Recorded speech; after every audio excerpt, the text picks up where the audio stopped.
বাড়া বাবাকে হাঁক দিয়ে গেল 1 ঘন্টা হতে চললো, লাউড়া চোদা এখনো আসছে না কেন বাড়া? কি রে বউ, বাবাকে হাঁক দিয়ে ঘু চাপা পড়ে গেল না কি রে বাড়া? অত বকো কেন তুমি? বাবা পায়খানা করে ঠিক চলে আসবে। বাবা কালকে রাতে যখন বলেছে টাকা দিবে নিশ্চয়ই এসে দিবে, চুপ করো তুমি। আমার ও শালাকে বিশ্বাস হয় না যে 500 টাকা দিবে আমরা দুজনে শাশুড়ির বাড়ি যাবো। তুমি কি লাগছো তো সবেতেই অবিশ্বাস, তোমার আবার কোনটাতে বিশ্বাস থাকে? যাবো না বাড়া, তোর মায়ের বাড়ি বাড়া, গাল দিবি না বাড়া। ওই দেখো বাবা আসছে। বাবা হাগু করতে গিয়ে এত দেরি হলো, হাগু কি আটকে গেছিল নাকি পুঁতে?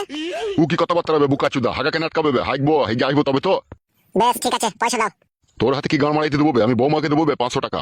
কেন বাবা, আমি কি টাকাটা তোমার মেরে খেয়ে নেবো নাকি বাড়া? তুমি তো দেবে গাড়ি ভাড়া যাওয়া আসা 500 টাকা, তাও আমার হাতে দিবে না বইয়ের হাতে দিবে? সে একই তো ব্যাপার, আমার হাতে দিও যা বইয়ের হাতে দিও তাই।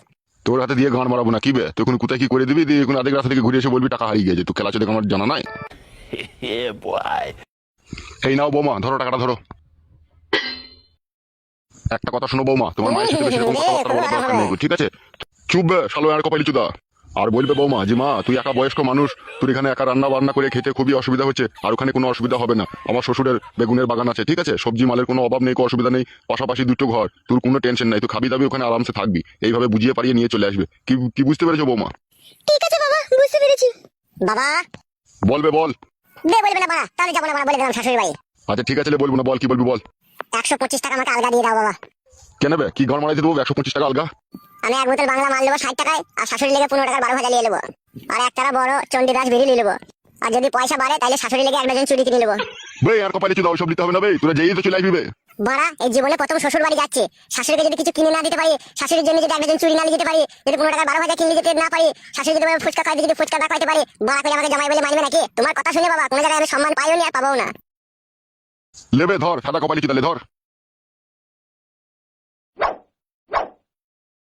বাবা তাহলে এখন আমরা আসছি বাবা। হ্যাঁ বৌমা যাও, কোনো টেনশন করার দরকার নেই, যাও। বাবার কাছ থেকে একটু আশীর্বাদ নিয়ে নাও, যাতে রাস্তাতে কোনো বিপদ আপদ না হয়। আমি আশীর্বাদ নেবো না। সব সময় খ্যাপামো করো না, ঠিক আছে? রাস্তায় বেরিয়ে যাচ্ছি, বিপদ আপদ হবে কি না হবে, বাবা মার আশীর্বাদ থাকলে আর বিপদ আপদ হয় না, বুঝলে কেন তুমি বলো তো? তাই নাকি বউ, সত্যি কথা বলছিস তো? হ্যাঁ গো সত্যিই বলছি।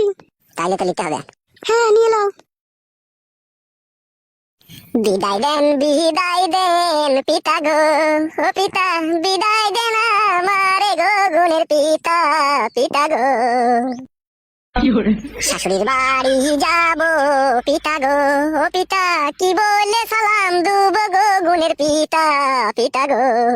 শাশুড়ি যদি জানতে চাই গো পিতা, আমায় নিয়ে কি করবে তোমার বাবা বাবা গো। আমি কিন্তু সত্যিটা বলবো গো শাশুড়িকে, ও বাবা বলবো গো তোমার উপরে চেপে চড়া মারবে গো আমার বাবা বাবা গো। বে খানকি ছিলে, তোকে যেতে হবে না, তুই থাক বাড়িতে, বৌমা কাই যাক।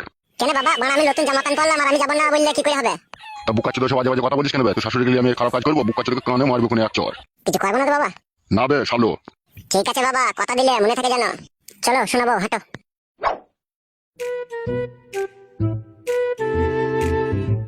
এই শালোকে আমার পাঠানোই ভুল হলো, এখন কি বলতে গিয়ে কি বলে দিবে এখন বোঝা বড় মুশকিল। শালো বিয়ানকে ছাড়া যদি তুই খালি হাতে বাড়ি ফিরেছিস, তা তোদের দুজনকে বাড়ি থেকে খেলাবো আমি। খানকি ছেলে সুইরের বাচ্চা, আজও বেগুন গাছে জল দেয়নি।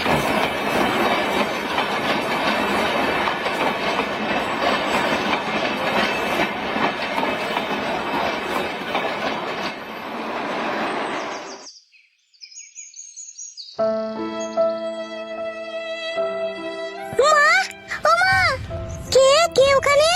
মা গো মা, আমি ঝুমা, মা আমি ঝুমা। ও মা ঝুমা, তুই এসেছিস মা রে। মা তুই এতদিন পরে এলি মা রে, তোর কি মন খারাপ একটু আমার জন্য করে না মা রে? মা রে আয় আমার বুকে, আয় মা আমার বুকে একবার আয় রে, তোকে কতদিন দেখিনি রে মাই। ও মা গো, আমিও তোমাকে কতদিন দেখিনি মা গো, আমিও তোমাকে কতদিন দেখিনি। মার বালদে, তো গুদুম শাশুড়ি রে মা। আরে মা, তা তুই একা চলে এলি, তুই দিলীপ বাবাজিকে কেন সাথে করে আনলি না মা? আর বলিও না মা দুঃখের কথা, তোমার জামাই দিলীপ আর নেই গো, তোমার জামাই দিলীপের সাথে আমার কবে ডিভোর্স হয়ে গেছে। এই কি কুলক্ষণী কথা বললি রে মা, কেন এই সমস্ত কাজ হলো মা, কি করে হলো রে? মা গো সে অনেক কথা, সে পরে শুনবে তুমি। আর ওই ছেলেটা কে রে মা? মা গো ওইটাই এখন তোমার জামাই মা। বাবা জামাই ওইখানে দাঁড়িয়ে আছো কেন বাপ? শোনা আমার, ওই চৌকির উপরে বসো বাপ। ও অসুবিধা নাই মা, ঠিক আছে এখানে দাঁড়িয়ে থাকলে অসুবিধা নাই। না বাবা মা তুমি এখানে বসো বাপ, ওই চৌকির উপরে বসো। শোনা মা তুমি এখানে বসো। চো মা আমার সাথে একবার রান্না করেছো, একটু শরবত করে দেবো, জামাই কিনে দিবি চো। এসো মা এসো।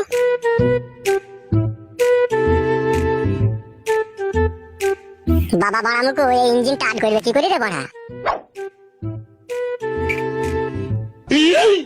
কই গো আমার নারকেল বেগম? কি হলো বলো? আজকে আমি একাই থাকবো বাড়িতে, তাড়াতাড়ি চলে আসবে সন্ধে লাগলে। চুপ চুপ চুপ চুপ, জমাই আছে জমাই আছে। কই জমাই? কার জমাই? তোমার পেছনে, হে তোমার পেছনে। এ তো ভুদা মনে হচ্ছে পিয়ারা গাছে ঝুলে থাকা বাঁদর। হ্যাঁ ওসব কথা বলো না। লেওড়া, এ তোমার কোন সম্পর্কের জমাই? কেন হে মিনছি চুদা, আমার বড় মেয়ের জমাই ওটা। বেরু ভুদা, তোর বড় মেয়ের জমাই তো মারার বাল দিল্লি। দিলীপের সাথে একটা দুর্ঘটনা ঘটে গেছে। হ্যাঁ তাই নাকি ভুদা? হ্যাঁ। দিয়ে আবার তোর মেয়ে এই বাঁদরটার গলায় ঝুলে পড়েছে নাকি? চুপ করো, বারে বারে ওসব কথা বলো না, শুনতে পাবে। আরে ও ভুদা কপালি ছোড়া, শুনতে পাইলেও বুঝতে পারবে না। ও বয়স কত? বয়স হালকা তো। মা ও মা, চিনির কৌটোটা কোথায় আছে? ওই দেখ মা, ওই একটা হারা রঙের কৌটো আছে, ওই কৌটোটাই আছে, দেখছি নিয়ে। এই শোনো, সন্ধ্যেবেলা যেন চলে যাবো, আমি একাই থাকবো বাড়িতে। ঠিক আছে আমি চলে যাবো, তুমি যাও, বেশি বকো না, যাও এখন। ঠিক আছে লেওড়া, আমি চললাম। কে রে বাঁদর মুখু ছোড়া, শ্বশুর বাড়িতে হাফ বয়েল ডিম খেতেছিস নাকি? না না, শাশুড়ি মাকে নিয়ে যেতে হয়েছে, আমাদের বাড়িতে বেড়াইতে যাবে। কি বললে? আমার শাশুড়ি মা আমাদের বাড়িতে বেড়াইতে যাবে গো, তাই বললাম। ভুদা কপালি ছোড়া, তোর শাশুড়ি কি গান মাইতে তোদের বাড়িতে বেড়াতে যাবে বে? ও এখানে আছে ভালোই আছে বে। আমার শাশুড়ি আমাদের বাড়িতে বেড়াইতে যাবে, তো তোমার কি খারাপ হয়েছে তা? হ্যাঁ গো, এ কি বলছি গো? তুমি চলে গেলে আমার কি হবে গো? বকো কেন তুমি? তো আমি গেলেও দু একদিন বেরিয়ে চলে আসবো, চুপ করো। দূর মারা, আবার আমাকে হ্যান্ডেল মারতে হবে। ঠিক আছে এখন যাও, পরে আসবে তুমি। ওকে ভাববে বলো তো? ও লেওড়া আবার কি বুঝবে? ওরা কোনো বালে ঠুটি দেয়নি, ও আবার কি বুঝবে এইসব ব্যাপারে মারা? তোমার মেয়ে লেওড়া পারেও বটে, ওই বুড়ো চুদাকে ছেড়ে দিয়ে এই কাঁচা কচি ছেলেটাকে বিয়ে করে নিয়েছে। চুপ করো তুমি, চুপ করে, যা করেছে করেছে, চুপ করো। ঠিক আছে লেওড়া, সন্ধ্যেবেলা যেন চলে আসবে, আমি একাই থাকবো ঘরে। আচ্ছা ঠিক আছে, যাও এখন যাও।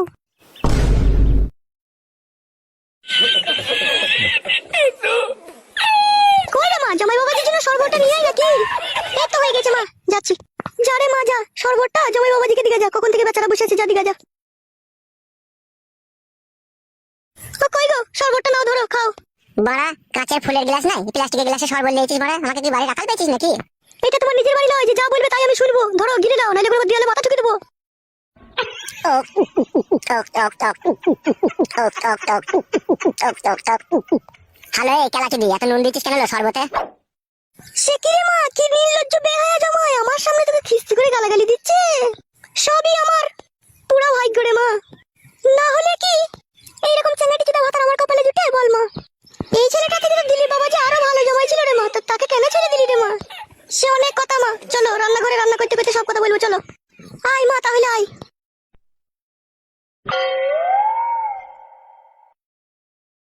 বড়া, আচ্ছা বাড়িতে বিয়ে করেছি রে বড়া, শালা মাও চরিত্রহীন মেয়েও চরিত্রহীন। ওই শালা দাঁড়িয়ে লোকটা যে এসে আমাকে বান্দর বললো, ওই শালার সাথে মনে হয় আমার শাশুড়ি মনে হয় থাকে, যত সম্ভব। লেওড়া, জীবনে কি যন্ত্রণায় পড়ে গেছি এই মাগিকে বিয়ে করে। মাগি হয়ে গেছে লম্পট আর মাগির মা হয়ে গেছে চম্পট। রান্নাঘরে কি যুক্তি করছে কি জানি বড়া, দুই লম্পটে আর চম্পটে। যা করে করুক কাদা, একটু আমি শুই আইরো। ও মা গো মা, আগে জানলে পরে মানুষ হতাম না, মানুষ হয়ে গেলাম ফেসে, কিছু তো বুঝতে পারলাম না। ও মা গো মা, আগে জানলে পরে ছাগল হতাম মা, ছাগল হয়ে পাগল হয়ে লোকের রাস্তালাতে গাছতলাতে ঘাস খেতাম মা। ও মা গো মা, আগে জানলে পরে মানুষ হতাম না। আরে কাদা কাপাইলি কাকু, তুই অনেকক্ষণ ধরে চিন্তা করছিস, কেন এত চিন্তা করছিস রে?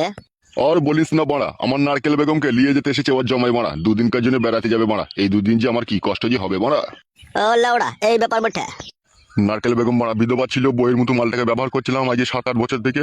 এই শালু কোথা থেকে উড়ে এসে আবার জুড়ে বসলো। ঠিকই বলেছিস কাকা, মাগিটা একটু ছাবলা আছে বটে, ছেলে দেখলেই না উপরে ঝাঁপিয়ে পড়ে। সেই জন্যই তো ভোদা আমার টেনশন হচ্ছে, দেখি আজকে সন্ধ্যাবেলায় দেখা করতে আসবে, একটু ভালো করে বুঝিয়ে দেখবো, বুঝাইতে পারি নাকি। নারকেল বেগম কাকি তো সেই লেভেলের জিনিস বটে, খুব মজা করে দিস বল কাকা। ওরা দিবার জন্যই তো মাগিটাকে পটিয়ে পাটিয়ে রেখে দিয়েছি, মাগিটার জন্য আমার পুরো নারকেলের বাগান চলে গেল দুটো। তাই নাকি কাকা? শুধু কি তাই বড়া, একটা জার্সি গরু ছিল আমার, 8 কেজি করে দুধ দুটো, সেটাও বেচতে হলো মাগির লেগে। তাহলে তুই বড়া বল, মাগিটা যদি হাতছাড়া হয়ে যায় তাহলে আমার কি হবে, একবার ভেবে দেখেছিস? হ্যাঁ হ্যাঁ কাকা, বুঝতে পেরেছি, তোর অনেক কষ্ট হবে বটে। তাহলে বলছিস বুকাচুদা টেনশন করছি কি আমি সাথে? অনেক দুঃখে টেনশন করছি। আরে কাকা, এত টেনশন করার কি দরকার আছে? আজকে সন্ধ্যের সময় তো তোর সাথে দেখা করতে আসবে, তখন বুঝিয়ে বলবি যেতে হয় না, এখানেই থাকো তুমি। হ্যাঁ লাউড়া, সে তো বলবোই। চ এখন বাড়ি যাবো, বাড়িতে আমার কাজ আছে। চো তাহলে কাকা।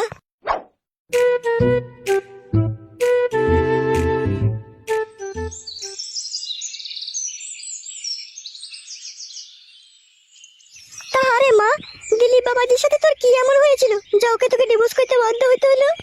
কি আর বলবো মা, বুড়ো চুদা এমনিতেই খুব কিপটে ছিল, বুঝতে পেরেছিস তো। খাওয়া পড়ার যাই বা অসুবিধা ছিল না, কিন্তু মেন জিনিসটার খুবই সমস্যা ছিল মা। তাই নাকি মা? ঠিকঠাক ভাবে দিতে পারতো না মা? পাইতো না মা, পাইতো না, দিতে পারতো না। রাত 9টা 10টার সময় বাড়ি আসতো, খাওয়া দাওয়া করে যে পাত দিয়েছে শুয়ে পড়তো। তখন আমি কি করবো? উপাদা কুকুর তো আমার উপরে চাপবে না, তখন আমি ওই লজ্জা কিসের মা? বল বল বল, লজ্জা নাই বল তুই। তখন ওই কাদা কুকুর বেটা শুয়ে থাকতো, আমি লুঙ্গির ভিতর দিয়ে হাত ভরিয়ে ওই যন্ত্রটায় হাত দিয়ে লড়িয়ে লড়িয়ে অনেক খুন থেকে থরো করতাম। যাই বা থরো থরো করে দিতাম, তো আমাকে আবার গাল দিতে বলতো, খান কি আমি তোর উপরে চাইবো না, তুই নিজে নিজে নিবি, তো তাইলে? হ্যাঁ মা, দিয়ে তারপর কি হয়েছে বল মা বল। তারপর ও কাদা কুকুর বেটা তো আমার উপরে চাইতো না, তখন আমি আর না থাকতে পেরে লুঙ্গিটাকে খুলে টেনে ফেলে দিতাম, ফেলে দিয়ে ওই উপরে চেপে কোনো রকম একটু ঠুকঠাক ভাবে হইতো মা, দিয়ে বাস আপনি লেটে গেত। তাই নাকি মা? তাহলে সাদা কুকুর বেটার ডান্ডায় কোনো কাজ হতো না? না মা, কোনো কাজই হতো না। তাহলে তুমিই বলো, এত কষ্ট নিয়ে কি করে আমি ওর সাথে সংসার করবো বলো মা বলো। ঠিকই করেছিস, সাদা কুকুর বেটাকে ছেড়ে চলে এসেছিস। ও আসার সময় ওর ডান্ডায় গরম পানি মাইয়ে আসতে পারিস নিকো? সাদা কুকুর বেটা আমার ফুলের মতো মেয়ের জীবন নষ্ট করে দিল। সাদা কুকুর বেটার হলে যে অন্যায়টা বিয়ে করতে গিয়ে বলেছিলাম আমার মেয়েকে, তারপরে দিলীপ কাদা কুকুর বেটাকে ছেড়ে দেওয়ার পরে এই সাদা কুকুর বেটাটাকে বিয়ে করলি নাকি? না না মা, এর আগেও আরেকজনকে করেছিলাম, আমাদের পাড়ারই একটা ছেলে। তাই নাকি রে মা? এর আগেও বিয়ে করেছিলি? হ্যাঁ মা, একটা বিয়েওয়ালা ছেলেকে বিয়ে করেছিলাম, তার ঘরে বউ ছেলে ছিল। তাই নাকি রে মা? দিয়ে ওখানে আবার কি হইলো? ওখানে তো সেই মা সতীনের উপরে ভাত খেতে হয়েছিল, আর সতীনের উপরে ভাত খাওয়া যে কি জ্বালা তুমি তো ভালো করে জানো মা। একটা গাড়ির কাপড় দুবার কেচে বইতে হয়েছিল আমাকে। ও হচ্ছে আজল মারানি। ছেলে বাপকে আবার কেউ বিয়ে করে? আই বড় ছেলেকে করলে অত ঝামেলা হইতো না লোক। পেছিলাম মা, আই বড় ছেলে তখন পেছিলাম না। এই ছোড়াটা কোথা থেকে এসে হাতে পায়ে ধরে আমাকে ভালোবেসে বিয়ে করলো। ছেলে ভালো, ওর সাথে ঝগড়া ঝামেলা করিস না মা, ওকে মানিয়ে গুছিয়ে সংসার করবি, বুঝতে পেরেছিস মা? হ্যাঁ মা, এই ছোড়াকে ছাড়বো না মা, এই ছোড়াকে ছাড়লে হবে না। যে যা করবো করবি, কে মাঝে মধ্যে একবার করে ঠিকঠাক করে দেবো, আর আমার যা ভালো লাগবে আমি তাই করবো। তো সে সাদা কুকুর বেটা গেল কোথা? রাতে চলে এসে খাওয়া দাওয়া করে শুবে, কোথায় গেল সে? এই তো চলে এসেছি মা, গাল দিও না, তোমাদের বাড়ির ওই পান্ডারে বসেছিলাম একটু। ছি ছি বাবা জামাই, তোমাকে কেন গাল দেবো বাপ? শোনো আমার, ওই চোখের উপরে বসো বাপ। চো মা, রান্না করেছো, চারটে ভাত দেবো জামাই বাবাজিকে এনে দিবি চো। হ্যাঁ মা চলো।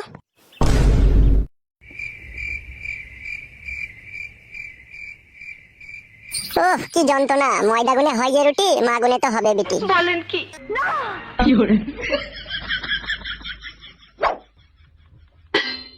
কই গো, এসো গিলে নাও। ওই রকম কথা বললে বড় আমি খাবো না, বড় আমি কি তোদের বাড়িতে খেতে এসেছি নাকি তোর মাকে নিতে এসেছি? তা গিলে নাও গো, হে মা তো যাবে, গিলে নাও তা। বাবা লো, ডিম দি বিরিয়ানি। হ্যাঁ মা তোমার জন্য করেছে, খাও। এটা কি হলো? তুমি হাতে করে না নিয়ে পায়ে করে টানলে?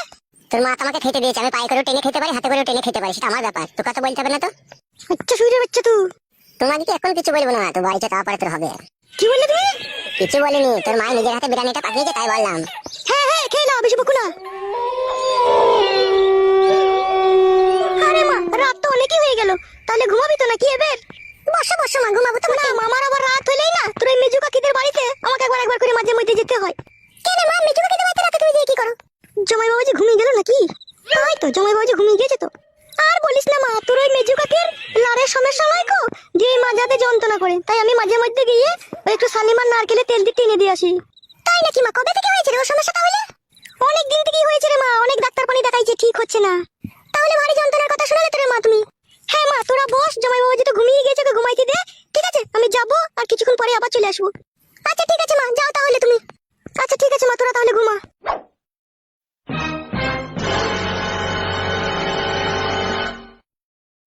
শাশুড়ি লাউড়া কোথা গেল, আমাকে দেখতে হবে বড়া।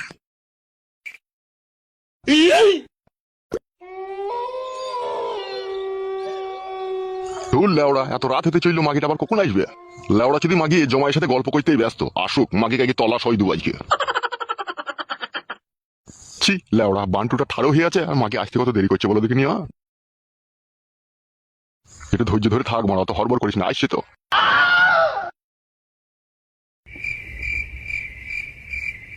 কে মনে হলো দাঁড়িয়ে ছিল, মনে হলো কই কাউকে দেখতে পেছি না, তাহলে হয়তো আমার মনের ভুল হতে পারে।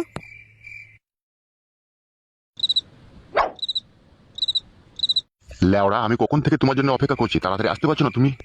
ওহে কেলা কিটা মিনছে, ঘরে জমাই ছিল, মেয়ে ছিল, তাদেরকে তো বুঝিয়ে পারি আসতে হবে নাকি? দিয়ে লেওড়া, তোমার জামাই মেয়ে ঘুমিয়ে গেছে তো? হ্যাঁ হ্যাঁ ঘুমিয়ে গিয়েছে। শুই পড়ো শুই পড়ো, শুই পড়ো। ও বাবা রে, জানে একটু ধৈর্য না, এখানে ভরার জন্য মারামারি, কেলা চুদা আমার। হয়েছে? আস্তে ভরা, হে লাগছে, হে কেলা চুদা আমার। এবেলা চাইনিজ কার্ডটা দিই, হ্যাঁ শোনো আমার। ঠিক আছে দাও, হে দাও। দিলে।